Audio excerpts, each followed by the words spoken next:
नमस्कार मित्रांनो, आता आपण कांदे हां हे बघा, हे कांदे रोप आपण तणनाशक मारलं होतं. तणनाशक मारून झाल्यानंतर हे कांद्याला आळीप झाला होता. तर तणनाशक मारल्यानंतर आपलं सगळे गवत जळून गेले. पण आपण आता तणनाशक मारल्यामुळे थोडा ट्रेस आलेला आहे, थोडा ताण आलेला आहे. मग याच्याकरता आपण एक आपण फवारा घेतलेला आहे. तर त्यासाठी तुम्हाला सांगू मी कोणता फवारा घेतला आहे. कारण की आपण ज्यावेळेस कांद्याला तणनाशक मारतो आणि आपण परत कोणताही फवारा मारित नाही, मग त्यावेळेस काय होतं, कांद्याला थोडा आळीप होतो, कांद्याच्या रोपाला थोडा आळीप होतो.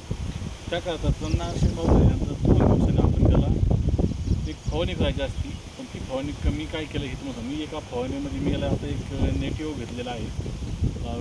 15 लिटर पाणी किंवा 20 लिटर पाण्यामध्ये नेटिव्ह लिक्विड टाकायची.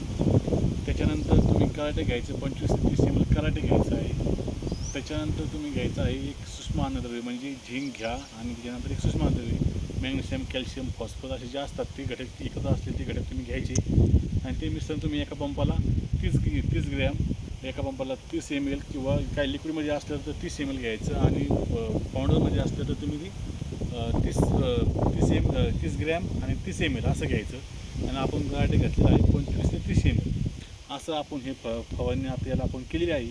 आणि फवारणी झाल्यानंतर तुम्हाला दिसलीच हे रोप 2 दिवसामध्ये कसं होतं, टवटवीतपणा येतोय. कारण की याला तणनाशक मारल्यामुळे थोडा याला ट्रेस आलेला आहे. आणि मी जी आता ही सांगितली फवारणी मी केली,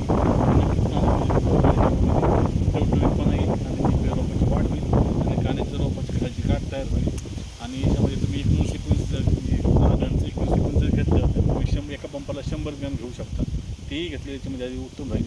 अशा प्रकारे हे कांद्याचे रोप सगळं आता बघा, हे रोप तुम्हाला दिसते आता बघा, ते बघा याच्यात थोडा ट्रेस आलेला आहे बघा, थोडं पिवळं पडलेलं आहे. ते बघा आता पिवळं पडलेलं, शेंडी पिवळी झाली. तर हे फवारणी झाल्यानंतर 4 ते 8 दिवसामध्ये हे रोप एकदम टवटीत होईल. तुम्ही बघू शकता आता सध्या रोप कसं आहे ते बघा. हे रोपाचे शेंडे पिवळे पडलेले आहेत. फवारणी अतिशय दाट मारलेली, कारण याच्यामध्ये भरपूर गवत होतं.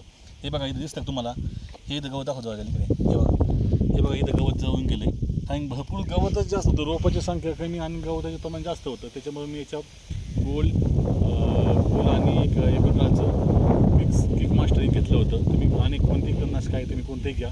मी गोल्ड किक मास्टर आणि डिक्लीन घेतलं होतं. त्याच्यामुळे माझ्या वावरात काही गवत राहिलेलं नाही आहे. कारण गवत ह्या रोपापेक्षा गवताची संख्या जास्त होती. गवत पूर्णपैकी जळून गेले. आता मी याला टॉनिक, कीटकनाशक आणि बुरशीनाशकाची फवारणी केली आहे. या 8च दिवसात म्हणजे बघा तुम्हाला रोप एकदम टवटवीत दिसेल. तर व्हिडिओ आवडला असेल तर धन्यवाद.